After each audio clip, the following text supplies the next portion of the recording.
بسم الله والصلاة والسلام على رسول الله. النهاردة ان شاء الله عندنا كده فراخ محشية رز وكبد وقوانص، ونقول بسم الله ونبدأ. معانا بصلاية كده حلوة مقطعينها قطع صغيرة وحاطين عليها شوية ملح صغيرين، ومعانا هنا شوية زيت برضو محترمين كده حطيناهم سخنهم ونزلنا عليهم بالبصلة.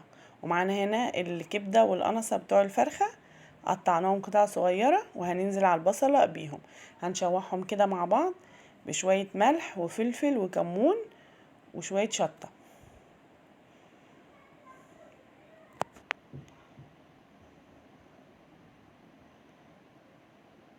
نزلنا عليهم بالملح، حطي بقى ملح لان احنا هنحط عليه رز. معانا فلفل اسود وكمون، بس مش عايزين بهارات اكتر من كده. ممكن لو حابة تحطي قرفة حطي قرفة، بتبقى حلوة برضو مع الفراخ، بس احنا اكتفينا بالبهارات دي، فلفل اسود وكمون. ومعانا بقى ايه زبيب، كنت انا نقعاه في ميه عشان ينفش كده وحطيناه عليه، ولو انتي عايزه تحطي اي مكسرات حطي، بس هو الزبيب يعني هو بيبقى مسكر كده وطعمه حلو. وهننزل بقى برز احنا غاسلينه، دي تقريبا كوبايه ونص رز لان محدش هيحب الرز ده غيري. هنعمله نص سوا، يعني احنا هننزل عليه بكوبايه ميه بس، وهناخد منه الكميه اللي احنا عايزينها، والباقي هنكمل هنحط عليه ميه ونسيبه يستوي براحته. هنغطي عليه ونسيبه يستوى، يعني هيبقى نص سوا كده، وبعد كده ناخد نصه ونسيبه يبرد زي ما انتم شايفين كده، وبعد كده نحشيه في الفراخ. عندي هنا الفرخه دي انا كنت نقعاها حوالي 3-4 ساعات كده في ملح وليمون، علشان طبعا اي زفره فيها تنزل. هنحشي الفرخه بس مش هنحشيها طبعا رز كتير لان الرز لسه هيكمل سواه.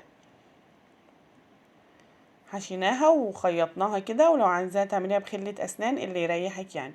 وعندنا هنا بقى حله كده نضيفه حلوه حطينا فيها شويه زيت ومستكه وحبهان، هنشوح بيهم الفرخه. هي احلى حاجه لتشويح الفراخ طبعا المستكه والحبهان، فراخ او بطه او اي طيور عموما. هننزل بالفرخه كده بالفرخه وهي على ظهرها، علشان ايه تعمل لنا شوربه طعمها حلو. سيبها حوالي 5 دقايق في الزيت تتحمر كده من تحت وتاخد لون. طبعا هيبقى مجهزين الميه، عايزه تحطي ميه سخنه ماشي، عايزه تحطي ميه من الحنفيه مفيش مشكله. الا انما لو لحمه بيبقى لها نظام تاني، بنحط لها ميه مغليه. نزلنا كده عليها بالميه وهنحط عليها الملح ونسيبها تستوي براحتها. والرز اللي اتبقى انا حطيت عليه نص كوبايه ميه وسويته. ومعانا هنا بصلايه مقطعينها برضو، وهننزل عليها بمعلقه فلفل اسود، وبايدنا كده بقى نفركها وننزل على الفرخه، بتدي طعم تحفه وشوربه حلوه جدا. بس فلفل اسود مش كتير قوي يعني عشان ما يزودش الشوربه ما تبقاش لونها اسود. وهنسيبها تستوي وهنوارب طبعا الغطا ونسيبها تستوي. عندنا هنا كده الفرخه استوت وحمرناها، والرز اللي اتبقى هنحطه تحتها. شايفين بقى الجمال، والرز استوى وطعمه بقى لذيذ، والكبد والقوانص استوت جواه. وعملنا معاه شويه ملوخيه ورز ابيض بشعريه للي مش بيحب الرز ده. طبعا لو عجبكم الفيديو ما تنسوش تعملوا لنا اشتراك ولايك. شويه ملوخيه بقى عملتهم بالشوربه طعمهم تحفه. طبعا احنا عملناهم مع بعض كتير قبل كده فما حبيتش ازود عليكم. والفرخه ما شاء الله استوت وطعمها حلو جدا، بس كانت سخنه. سلام.